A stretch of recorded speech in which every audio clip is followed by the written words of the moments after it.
आज का जो वीडियो होने वाला है बहुत ही इम्पोर्टेंट है क्योंकि ये होने वाला है नेपाल के एक्सपेंसेस के बारे में कि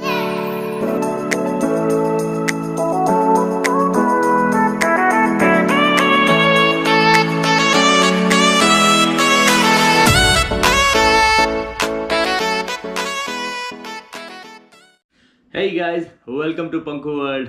सो यार, आज का जो वीडियो होने वाला है बहुत ही इम्पोर्टेंट है क्योंकि ये होने वाला है नेपाल के एक्सपेंसेस के बारे में। कितना नेपाल में मैंने पैसा खर्च किया और जो भी भाई ट्रैवल टिप्स है और आप किस तरह पैसा बचा सकते हैं, मुझसे भी कम में आप नेपाल का टूर कर सकते हैं। तो ये सब कुछ आज हम इस वीडियो में कवर करने वाले हैं, तो वीडियो को लास्ट तक ज़रूर देखें। And thank you so much यार कि आपने नेपाल सीरीज़ को इतना इतना इतना प्यार दिया कि मैंने सोचा भी नहीं था यार। So really thankful to all of you यार। तो अभी यार स्ट्रेट फॉरवर्ड सबसे पहले बात करते हैं कि मैंने कितना खर्चा किया, कहाँ कहाँ खर्च किया। तो आप सबको पता है मैं गया था 11 मार्च को नेपाल, और दिल्ली से काठमांडू में डायरेक्ट गया था फ्लाइट से। आप चाहो तो आप जा सकते हो, ट्रेन से भी जा सकते हो, बहुत ही ईजी है। काकरबित्ता बॉर्डर है जो नॉर्थ के साइड में है। बिहार से अगर जाते हैं तो रेक्सोल बॉर्डर, और यूपी से अगर जाते हैं तो भाई गोरखपुर बॉर्डर। तो काफ़ी सारे बॉर्डर से आप लैंड बॉर्डर क्रॉस कर सकते हो। बस में जा सकते हो बहुत ही ईजी वे में, और बहुत ही चीपेस्ट वे हो जाएगा आपका। मैं गया था फ्लाइट में, 1.5 घंटे में फ्लाइट ने पहुंचा दिया था नेपाल काठमांडू में। तो डायरेक्ट फ्लाइट जो है वो आपको दिल्ली से ही मिलेगी। जयपुर से भी ले सकते हो, कहीं से भी ले सकते हो, लेकिन दिल्ली आके फिर आगे जाएगी। तो बेटर ये होगा कि आप दिल्ली से ही डायरेक्ट फ्लाइट लो। तो सबसे पहले बात करते हैं मैंने कहाँ कहाँ खर्च किया। भाई सबसे पहले हमारा खर्च होता है प्लेन का। तो भाई फ्लाइट का जो मेरा टिकट था वो था 5,800 रुपये का, दिल्ली से काठमांडू के लिए। उसके बाद रिटर्न जब मैं आया था, रिटर्न आया था भाई मैं बस में। आपने वीडियो देखा होगा, रिटर्न में आया था बस में, जो कि काठमांडू से काकरबित्ता तक, और काकरबित्ता आने के बाद जस्ट बॉर्डर क्रॉस कर लिया और मैं पहुंच गया था सिलीगुड़ी। सो वो बस थी मेरी सिर्फ 1,000 रुपये। तो मेरा आना जाना हुआ है 6,800 में, फ्लाइट विद बस। मैं चाहता तो फ्लाइट में आ जा सकता था, लेकिन वो थोड़ा महंगा भी पड़ता और मुझे नॉर्थ कवर करना था, इस वजह से मैं फ्लाइट में। तो आप इस तरह कर सकते हैं कि आप जाते समय तो फ्लाइट में चले जाए, आते समय बस में आ जाए, या फिर वो आपका बजट आप देख सकते हैं। ये टोटली आपके ऊपर डिपेंड करता है कि आप किस तरह नेपाल जाना और आना चाहते हैं। सस्ते में तो भाई बस में आओ, बस में जाओ, बहुत इजी, बहुत सस्ता है। नहीं तो फ्लाइट में भी आप जा सकते हैं, 5,000 6,000 में इजीली फ्लाइट मिल जाती है नॉर्मली। तो आना जाना मेरा हो गया 6,800 रुपये में। फिर भाई होटल का खर्चा। तो होटल मोस्टली आपको पता है मैं काठमांडू रुका था, होटल नेपालिया के अंदर बेस्ट होटल है, बहुत ही चीप प्राइस में आपको मिल जाती है। तो उस होटल को मैंने बुक किया था एवरेज 600 रुपये में, कभी कभी 500 में भी होता था, कभी 450 में भी होता था। तो उस तरीके से होटल में रुका मैं, 2 दिन रुका हॉस्टल में मैं, लेकिन ज़्यादातर मैं होटल में ही रुका। और फिर पोखरा में 4 नाइट रुका मैं हॉस्टल के अंदर। और तपोवन, ओशो तपोवन जब मैं गया था तो वहाँ 3 नाइट के लिए मैं वहाँ रुका था। तो यूँ करके टोटल भाई मैं 18 दिन स्टे किया है मैंने नेपाल के अंदर। और 18 दिन में अगर देखा जाए तो मेरा टोटल खर्चा हुआ है 7,680 रुपये, यानी कि 7,700 रुपये मैंने टोटल खर्चा किया है स्टे के लिए, 18 नाइट के लिए। फिर आता है ट्रांसपोर्ट। तो ट्रांसपोर्ट भाई दिल्ली से एयरपोर्ट गया था मैं 400 रुपये में, फिर एयरपोर्ट से काठमांडू होटल टैक्सी में गया था 250 रुपये, और फिर जो मैं तपोवन गया था उसका 200 लगा, 350 लगा। और ये जो भी बात कर रहा हूँ मैं इंडियन रुपीज़ में बात कर रहा हूँ आपसे, नेपाली रुपीज़ में नहीं करना है, उसमें कन्वर्ट करना है तो A1.6 आप इंटू कर सकते हैं। और फिर बस से मैं जब भक्तपुर गया था, तो इस तरह भाई जो भी मेरा ट्रांसपोर्ट का खर्चा था टोटल, छोटा मोटा जैसा भी है, वो मेरा ट्रांसपोर्ट था 1,550 रुपये का ट्रांसपोर्ट का खर्चा मेरा। तो 1,550 तो मेरा हुआ काठमांडू के अंदर ट्रांसपोर्ट। और पोखरा के अंदर मेरा जो खर्चा था भाई वो था कि KTM से मैं पोखरा बस में गया था, 440 रुपये की वो थी।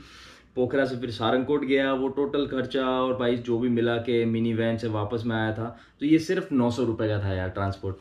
तो 900 और 1,550 करते हैं तो 2,450 रुपये मेरा टोटल ट्रांसपोर्ट में खर्चा हुआ है नेपाल के अंदर 19 दिनों में, बहुत कम है।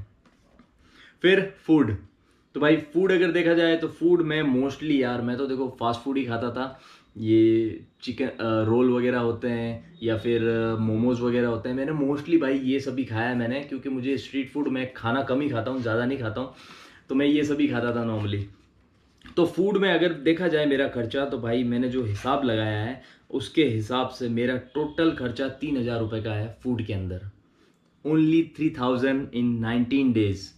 तो अगर एवरेज अगर, और 3 दिन मैं था तपोवन में, तो 3 दिन तपोवन में था तो वो फूड इंक्लूड था उसमें, जो नेपाली 1000 रुपये यानी अपने इंडिया के 625 रुपये में मेरा एक दिन का स्टे था। वहाँ 3 दिन रुका था तो फूड का उसमें इंक्लूड था। तो ये जो मेरा फूड का 3000 रुपये खर्चा है, ये है भाई मोस्टली अगर देखा जाए तो करीब 15-16 दिन का। तो एवरेज अगर देखा जाए तो 200 रुपये मैंने फूड पे खर्चा किया है एक दिन का, सुबह और शाम दोनों का।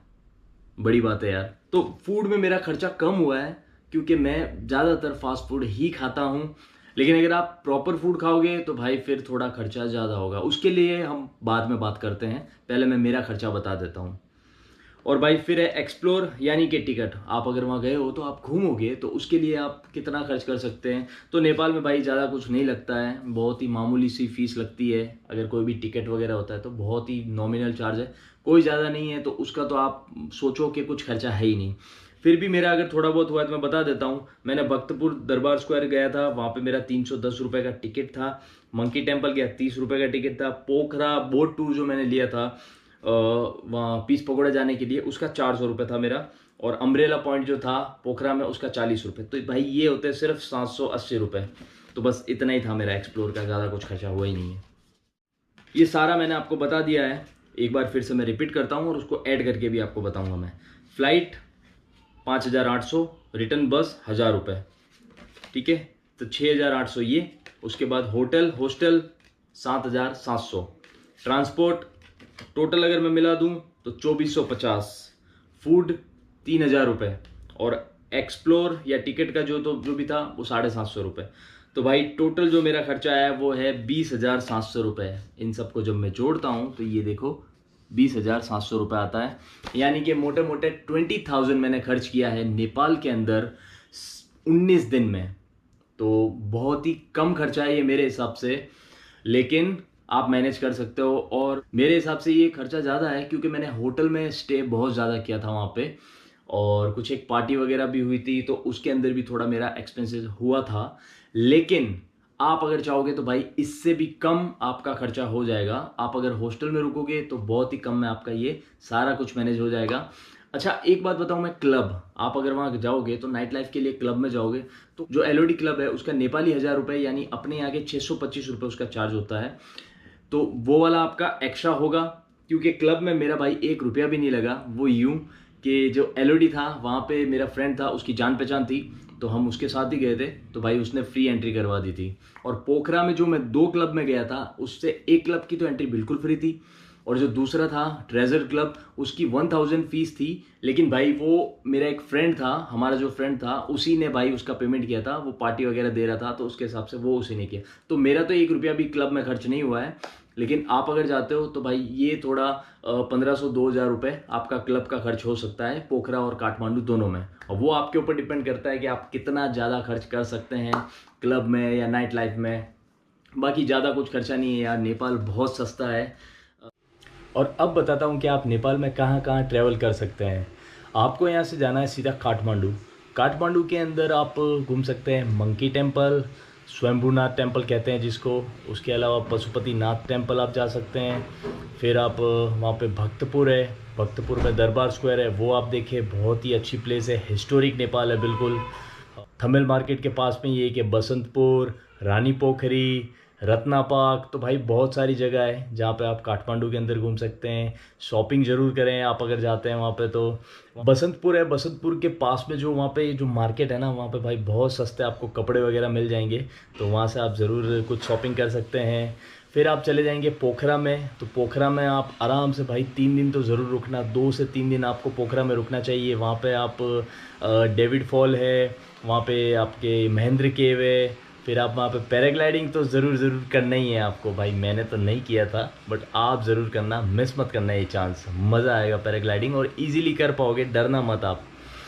तो मेरा एक फ्रेंड है वहाँ पे जो प्रेम बाबा, तो उनके पैराग्लाइडिंग के नंबर आप मेरे पैराग्लाइडिंग वाले वीडियो के अंदर डिस्क्रिप्शन में आप देख सकते हैं और उनसे कांटेक्ट कर सकते हैं, वो बहुत सस्ते में आपका करवा देंगे।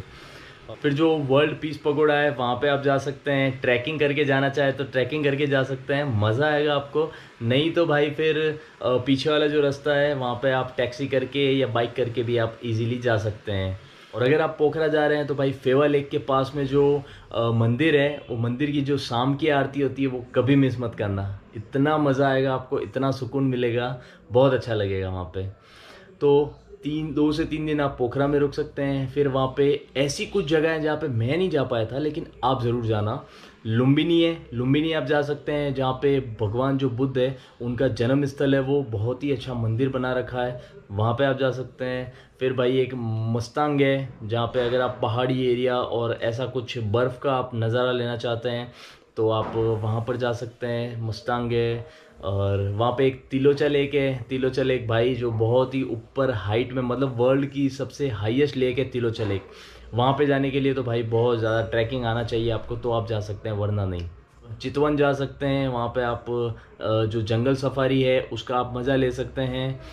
और बहुत से प्लेसेस है यार, तो बनाइए अपना प्लान नेपाल का और नेपाल घूमिए। और अब मैं देता हूँ आपको टिप्स कि आप नेपाल को सस्ते से सस्ता ट्रैवल कैसे कर सकते हैं और फुल एंजॉय के साथ। आपको जाना है बस के अंदर। आप अगर बस में जाते हो, बस में आते हो, तो आपका भाई मुश्किल से कुछ ज़्यादा चार्ज लगेगा नहीं आपका। मुश्किल से मतलब इंडिया के 1000 रुपये में आपका बॉर्डर से नेपाल काठमांडू तक जा सकते हो और वहाँ से वापस भी आ सकते हो। और अगर फ़्लाइट में अगर जाते हो तो फ़्लाइट ऑब्वियस है, आपको 5 से 6 हज़ार रुपये में फ़्लाइट मिल जाएगी। आप 2-3 दिन 2 महीने पहले करते हो तो आपको भाई 4,500 रुपये में भी फ़्लाइट मिल सकती है। तो ये आप पे डिपेंड करता है कि किस टाइम की फ़्लाइट सस्ती आ रही है, उस टाइम पे आप बुक कर दो वो फ़्लाइट और आप इजीली जाओ यार, नेपाल में जाओ, मज़े करो, एंजॉय करो। नेपाल का माहौल बहुत अच्छा है। आप तमिल मार्केट में जब आप घूमोगे, वहाँ की नाइट लाइफ देखोगे तो मज़ा आ जाएगा यार आपको, मतलब अच्छा है। थाईलैंड तो नहीं कहूँगा, लेकिन मिनी थाईलैंड आप उसको कह सकते हो। बहुत ही हैपनिंग प्लेस है। बाकी सब आपने व्लॉग्स देख रखे हैं, नहीं देखे तो भाई पूरे व्लॉग्स आप देखो, आप सब समझ जाओगे कि कितना अच्छा और हैपनिंग प्लेस है तमिल काठमांडू। तो अभी भाई शॉर्ट में मैं आपको बता देता हूँ, बस में आना जाना वो आपका सस्ता हो जाएगा। उसके बाद वहाँ पे खाना खाओगे, इजीली आपका खाना भी सस्ता हो जाएगा, कोई ज़्यादा महंगा नहीं है। फिर आपका घूमना फिरना वो भी सस्ता है, लोकल ट्रांसपोर्ट यूज़ करो। और वहाँ पे क्लब्स वगैरह में आप जा सकते हो। क्लब के लिए मैं आपको एक सेफ्टी टिप्स ज़रूर दूंगा, वैसे मैंने वीडियो में डिटेल में दे रखी है, लेकिन अभी एक छोटा शॉर्ट में आपको बता देता हूँ कि भाई क्लब्स में अगर आप जाते हो तो बार वगैरह के चक्कर में मत रहो। बार में जब जाओगे तो वहाँ पे आपके स्कैम वगैरह ज़रूर होगा और उसमें आपका भाई बिल, लंबा चौड़ा बिल बन जाएगा, कोई मतलब नहीं है उससे। आप इजीली सीधे सीधे आप अच्छे अच्छे क्लब में जाओ। वहाँ पे जो क्लब है, बढ़िया बढ़िया क्लब है, सिनेट क्लब है, एलओडी क्लब है और फायर क्लब है, जहाँ पे फ्री एंट्री है। तो ऐसे क्लब में आप जा सकते हो और वहाँ पे डांस वांस करो, कोई दिक्कत नहीं है। आप आराम से वहाँ पे ड्रिंक वगैरह अंदर ले सकते हो। और ड्रिंक का पैसा अगर बचाना है तो भाई बाहर से ही सेट होकर जाओ। बाहर ही आप, जैसे अगर आपका जो भी ड्रिंक वगैरह करते हो, बाहर से आप ड्रिंक करके जाओ और फिर अंदर ऐसा हो तो एक बियर ले लो और आराम से चिल करते रहो और एंजॉय करते रहो। तो ये सबसे अच्छा आइडिया है। वहाँ जाके आप अगर 3-4 बियर पियोगे तो बिल बहुत ज़्यादा हो जाएगा। इससे अच्छा 3 बार पी लो और एक अंदर जाके पी लो। तो ये उन लोगों के लिए जो पीते हैं भाई, नहीं पीते हो तो फिर अच्छा है, आराम से आप जाओ, पार्टी वार्टी करो वहाँ पे, कोई दिक्कत नहीं है। पब्लिक वहाँ की बहुत अच्छी है, सपोर्टिव पब्लिक है, हेल्पफुल पब्लिक है, तो आपको अच्छा लगेगा। पब्लिक से इंटरेक्शन करेंगे, हिंदी की प्रॉब्लम आएगी नहीं, क्योंकि वहाँ मोस्टली ज़्यादातर लोग हिंदी सब जानते हैं वहाँ पे, तो कोई दिक्कत नहीं है। तो यार मेरा जो भी खर्चा है 20,000 रुपये का, ये खर्चा मेरा 19 दिन का है। लेकिन आप जाओगे 19 दिन थोड़ी रहोगे, आप तो ऑब्वियस है वहाँ पे सप्ताह भर बहुत है यार, सप्ताह भर आप जा सकते हो। मैक्सिमम 10 दिन के लिए आप वहाँ पे जाओ, पोखरा और काठमांडू अच्छे से एंजॉय करके आओ। तो आपका तो फिर देख लो हिसाब से बहुत और भी कम हो जाएगा। और मुझे बहुत सारे लोगों के मैसेज आते हैं कि अभी नेपाल खुला है या नहीं है, हम नेपाल जाना चाहते हैं। तो भाई रिसेंटली करंटली अभी नेपाल के अंदर चल रहा है लॉकडाउन। अभी मैं जब वीडियो शूट कर रहा हूँ तो आज भाई तारीख है 9 जुलाई। सो अभी लॉकडाउन है वहाँ पे और 15 तारीख तक अभी वहाँ पे लॉकडाउन रहेगा। और उसके बाद भाई लॉकडाउन अगर खुलेगा तो भी, लेकिन टूरिस्ट लोगों के लिए अभी, इंडियन टूरिस्ट लोगों के लिए अभी बंद है वो। तो बॉर्डर पे वहाँ पे रेस्ट्रिक्शन है अभी, लेकिन वहाँ पे जो गाड़ी वगैरह है, जो इंपोर्ट होता है माल, अपने इंडिया से जो माल वगैरह जाता है, वो गाड़ी चेक होकर वो सब गाड़ियाँ वगैरह वहाँ जा रही है। लेकिन टूरिस्ट वगैरह लोग हैं वो अभी अलाउ नहीं कर रही है नेपाल गवर्नमेंट। तो आप थोड़े टाइम बाद इसका प्लान ज़रूर बना सकते हैं नेपाल के लिए। आई होप कि 1 महीने बाद नेपाल खुल जाना चाहिए टूरिस्ट के लिए फिर से, क्योंकि यार अपनी नेबरहुड कंट्री है, तो ऑब्वियस है कि अपना रिलेशन अच्छा है नेपाल से, इंडिया का। तो ज़रूर ज़रूर जल्दी से जल्दी वो खुलेगा और फिर से इंडियन लोग नेपाल ट्रैवल कर पाएंगे, नेपाल के लोग इंडिया में आ सकेंगे। और अभी वैसे भी आपको पता है क्राइसिस जो चल रहा है कोरोना को लेकर, इतनी प्रॉब्लम हो रही है बाहर के देशों में, तो भाई फुल्ली वैक्सीनेटेड होने के बाद ही वहाँ पे एंट्री मिल रही है। तो उसके हिसाब से नेपाल एक बहुत ही अच्छा ऑप्शन है आपके लिए, घूमने के लिए, एंजॉय करने के लिए। तो उसके हिसाब से नेपाल बहुत ही अच्छा ऑप्शन है आपके लिए, जहाँ पे आप फीलिंग कर सकते हैं कि आप फॉरेन में हैं लेकिन सस्ते में। बिल्कुल ऐसा लगेगा आप जैसे इंडिया में ही पैसा खर्च कर रहे हो। आप जितना इंडिया में खर्च करते हो उतने में आपका वहाँ हो जाएगा। आप मानोगे नहीं, लेकिन आप पूरा दिन नेपाल के अंदर आप 500 रुपये में स्पेंड कर सकते हो विद हॉस्टल। हॉस्टल में ज़्यादा से ज़्यादा रुकोगे, हॉस्टल भाई आपको वहाँ पे 200-250 रुपये इंडिया के प्राइस में आपको वहाँ हॉस्टल मिल जाएंगे। तो बहुत सस्ता है यार, जाइए आप एंजॉय करें। और मेरे लाइक कोई भी सेवा हो तो मुझे ज़रूर कमेंट करें आप, मैं आपकी हेल्प करने की कोशिश करूँगा। और थैंक यू सो मच यार, क्योंकि आज ही अपने चैनल पे 15,000 सब्सक्राइबर भी पूरे कंप्लीट हो चुके हैं। सो यार थैंक यू सो मच। मुझे समझ नहीं आ रहा कि किस तरह मैं आप सब लोगों का शुक्रिया अदा करूं कि आपने मेरी नेपाल सीरीज़ को वायरल कर दिया है। और बस इतना ही कहना चाहूँगा, मेरी यार दूसरी जो सीरीज़ है उनको भी आप प्यार दें। थाईलैंड है, फिलीपींस है, सिंगापुर है, और जो आने वाली सीरीज़ है वो होगी नॉर्थ ईस्ट इंडिया की। भाई दार्जिलिंग, सिक्किम, मणिपुर बहुत अच्छे से आपको सब घुमाएंगे। तो उस सीरीज़ को भी ज़रूर आप प्यार देना। वीडियो मैं फास्ट अपलोड कर रहा हूँ, हर एक दिन छोड़ के एक दिन मैं वीडियो अपलोड कर रहा हूँ। एडिटिंग में बहुत मेहनत लगती है मुझे, पूरे रात मुझे एडिटिंग करनी पड़ती है, लेकिन भाई मैं सब कुछ करूँगा क्योंकि आपका जो प्यार मिल रहा है वो भाई मेरे लिए बहुत मैटर करता है। और आपको अच्छा लग रहा है वीडियोज़, ये मेरे लिए सबसे बड़ी बात है यार। तो चलो यार देखो, अभी तो पसीने वगैरह भी आ गए मुझे क्योंकि पंखा वगैरह बंद है, फिर क्या रिकॉर्डिंग अच्छी नहीं होती इसीलिए। और भाई मैं आप सब लोगों का भाई हूँ, आप लोगों का छोटा भाई हूँ, आप लोगों का फ्रेंड हूँ। तो बिंदास आप मुझसे कुछ भी पूछ सकते हैं ट्रैवल के रिलेटेड, मैं आपकी ज़रूर कोशिश करूँगा हेल्प करने की। इंस्टाग्राम पे मुझे फॉलो कर दो @PankuWorld, और आप मुझे मैसेज कर सकते हैं और मैं 24 घंटे के अंदर अंदर आपको रिप्लाई करूँगा, ये मेरा वादा है। और बस इसी तरह प्यार और सपोर्ट देते रहिए आप अपना। Bye bye from this video, love you, take care, love from Panku world, bye bye, keep travel and keep enjoy your life. मिलते हैं भाई बहुत जल्द नॉर्थ की सीरीज़ में। दार्जिलिंग के व्लॉग ज़रूर देखना। Bye bye, take care, good night.